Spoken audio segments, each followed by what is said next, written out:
Hello everybody, Queen Bee here, and we are returning to Dawn of Man with a look at some of the excellent diverse mods that are on offer for this game. I really hope you enjoyed this video, and if you do, please do consider liking, subbing and leaving a comment for that good old YouTube algorithm. Dawn of Man is a prehistoric survival and city building game developed by Madrigal Works where players control a group of settlers trying to ensure their survival from the Paleolithic era up until the Iron Age, creating a settlement, ensuring self-sufficiency through livestock rearing, farming and hunting and trading. They gather resources and unlock key game research to enable progression through the eras. In addition to this, players are required to navigate natural disasters and animal attacks, as well as ensure successful fortification of their settlement and arming of their population in order to defend against raiders with minimal casualties. Closed beta of this game started in October 2018, and the game was released as an EA project in March 2019. It received regular updates with new exciting content, including the very well-received farming and armory updates. It gained much deserved popularity and was named one of the best PC strategy games according to Rock Paper Shotgun. Quarter 1 of 2021 was the heartbreaking moment that Madrigal Works announced to their fan base what many had guessed, that whilst the odd smaller updates and tweaks and fixes would continue, there would be no further content updates, that they were moving on to pastures new. They would, however, be providing support to the modding community to continue the commitment to this great game. Fans of the game were understandably greatly disappointed. They'd been hoping for a continuation of development to this game. However, this game has a strong modding community, and in this video we are going to take a look at some of the Dawn of Man mods that you can use to enhance your gameplay. So whether it's more of a challenge you're looking for, harsher conditions or fiercer raids, or your heart lies in building and you yearn for great expanses to do your settlements justice, perhaps you're just looking for the holy grail of never-ending awe. And keep watching, because we are going to review some of the top modding suggestions for Dawn of Man, as well as showcase some self-modding opportunities, guides and posts from this community, and provide a brief tutorial on how to install your mods. All these mods bring something unique to the game. They offer players alternative playstyles and challenges, so in no particular order, let us dive in.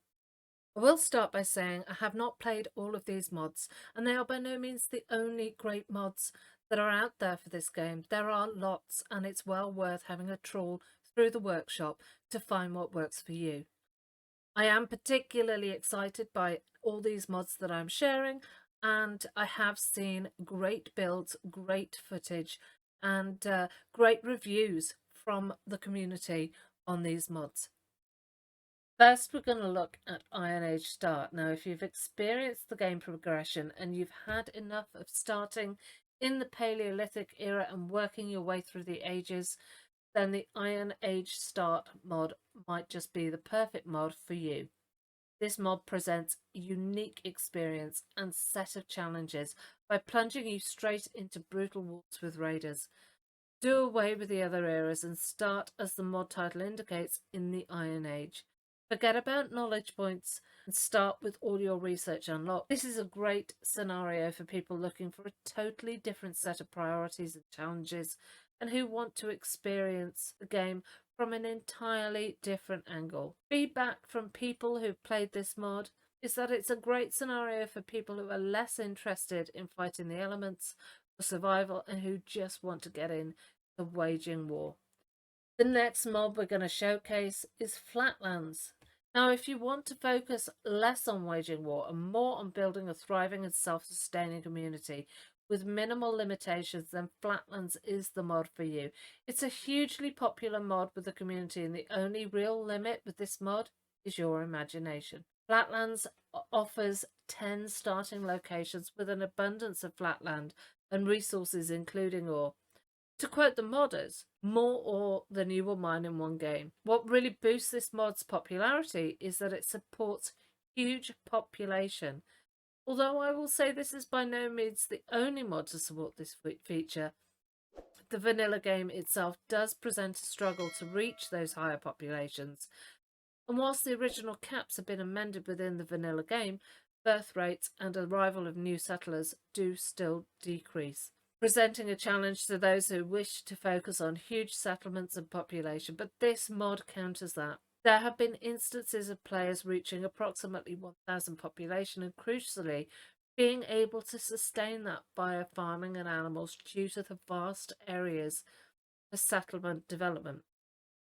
Okay, so just to let you know that since I recorded this, I have seen that somebody reached over 2,000 population on this mod, which is incredible. Did say that the FPS really started to tank after about 1,200, but it is possible.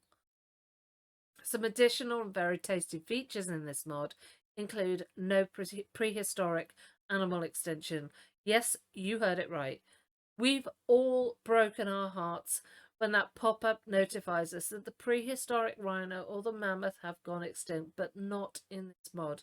Get more sticks and tech multipliers, and there are 2 versions of this mod, and in the easy version there are no human or animal attacks, allowing you only to fully focus on building your settlement. Chesapeake Thrive or Survive. There are 2 mods that we're going to look at here. Similar to Flatlands, the Chesapeake mods provide large, flat, plentiful maps with room to build based on a region in East North America. There are 2 mods, Peaceful and Aggressive, but in both mods, traders come every 2 years. There's no population cap. The largest population that I could find at the point of my posting this video, or the gamer posting their comment, was 950. And there are widely abundant natural resources in Orbs. On the peaceful mode, raiders and aggressive animals are totally disabled, although in aggressive mode, these are still enabled, allowing further challenge to those who wish it. Some community comments are, Chesapeake gets my thumbs up for the best map. If you want a decent level of tension to go along with easy access to resources and a tech tree. Are you bored of thriving? Are raids and settlement management becoming a bit mundane? Do you long to live balancing on the knife edge of total extinction, just like the rhinos and the mammoths? Then Everwinter could be just the mod that you are looking for. Before you consider this mod, please be forewarned. If you played and failed at Northland scenario, then do not attempt this mod. It's harsh, it's cruel, and in seconds it could have fatal consequences.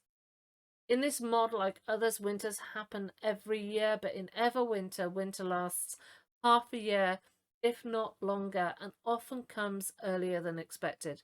This mod presents a unique and very serious set of challenges to the player, and a couple of untimely, unfortunate events will decimate the entire village population. You start with a few buildings and 9 settlers. Your priority in this mod is to progress and survive. Flexibility in the provisions of food, clothing and housing may be needed to ensure this. Hunting in a blizzard is fatal. Wild animals will eat your slaughtered prey. Overproduction of food leads to further complications. And balance in this mod is absolutely crucial. Bad management, bad planning, or overpopulation will be the end. Human attackers arrive from the beginning and are dependent on your population. Too many children are going to ruin you. But on the plus side, our giant friends, the prehistoric animals, they will remain with you to the end. With 5 unique start locations plus an additional 4 locations borrowed from the Flatlands mod, this is the same modder that creates Flatlands. A really punchy set of unique, serious challenges.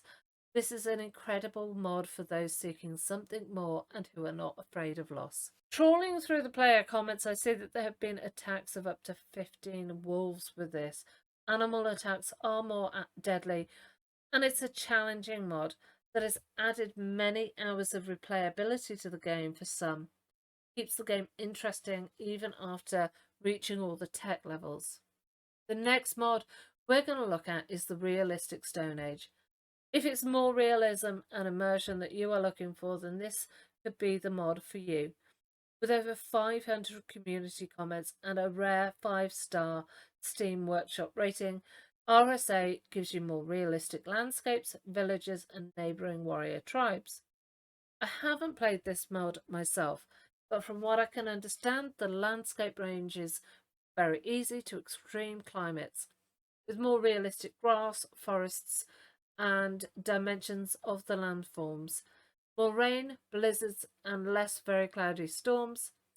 There are more realistic villages with tens of tribesmen, more like in the Neolithic periods that historically. Villages can easily reach hundreds of people before advancing to later eras.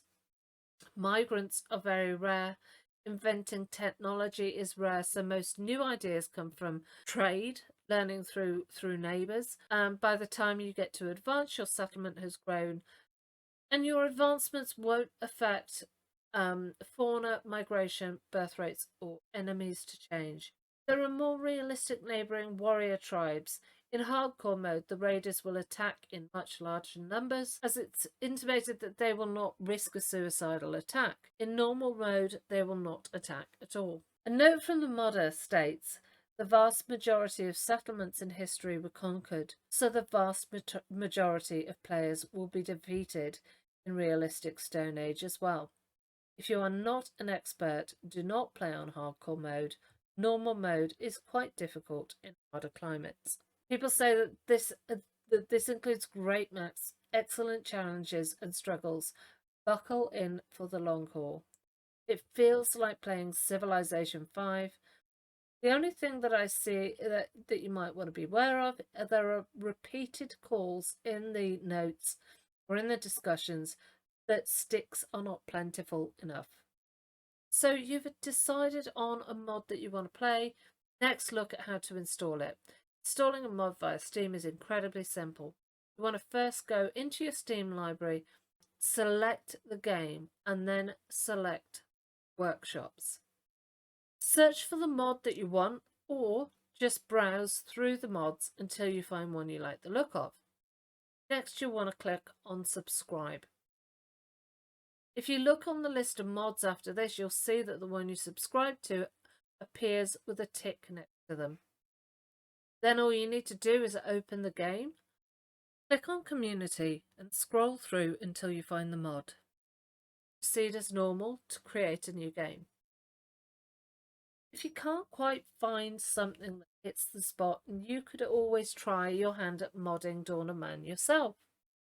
With a great and helpful Steam community, there are tons of posts and guides on modding the game, including guides from the dev himself, other modders, or just general coding enthusiasts. I'm not going to go into too much detail here, other than to draw your attention to some of these post guides and useful sources, and to provide links to those in the description of this video. Perhaps we will see some of your mods in the workshop soon. First, let us take a look at the guide Creating Scenarios for Dawn of Man, created by none other than the dev himself. And in this guide he states, Dawn of Man supports the creation of custom scenarios that can provide specific starting conditions, objectives, maps, environments, and more. The game itself includes some built-in scenarios, but users can create more and upload them to the workshop for others to enjoy. This guide explains how to do it. It covers everything from the basics and thumbnails to text files, testing, defining scenarios, creating and modifying save games, and uploading to the workshop. Also, on the Dawn of Man website, it has an entire page dedicated to the scenario reference library. I'm going to post a link to both the guide and the library in the description. SwiftDK has created an incredibly helpful guide which basically provides a ton of information on modding, and additionally a series of really useful links to other guides and posts that may be of help with modding. He is the first to say I did not invent this. This is an explanation of how it works, written in my own words. Basis for the knowledge is formed from the post link below and many trials and errors. Coming from the developer of Flatlands and Everwinter, I think we can safely take his word that these guides are solid. In this guide, you're going to learn how to download your scenario files, how to check if they work in game, insert save games, modify scenarios, insert events, and mess with time. He also provides some incredibly informative links on population growth cap, animal extinction, unlimited iron, amongst others. Again, I'm going to link to this guide in the description. But do make sure that if you get to tinkering with the file, you do so responsibly, or else your game could start to look a bit more like Dawn of Mammoths than Dawn of Man. And that's it for this video. Do tell me if you've played these mods. Do tell me if you've got recommendations. Pop it all in the comments section. This is a great community and so many people miss the updates. If you can help provide some inspiration to those people, whack it in the comments section. It's a short and sweet and hopefully informative look at some great Dawn of Man mods and inspiration for self-modding. These mods breathe a breath of new life into Dawn of Man, present fresh new challenges and opportunities and increase playability. I really hope this video has given you some ideas and would only ask that if you like it, please consider liking, subbing and leaving a comment for that good old YouTube algorithm. Don't forget I have a Discord channel that's also in the description. And thank you for watching me, and until next time, stay safe guys and take care.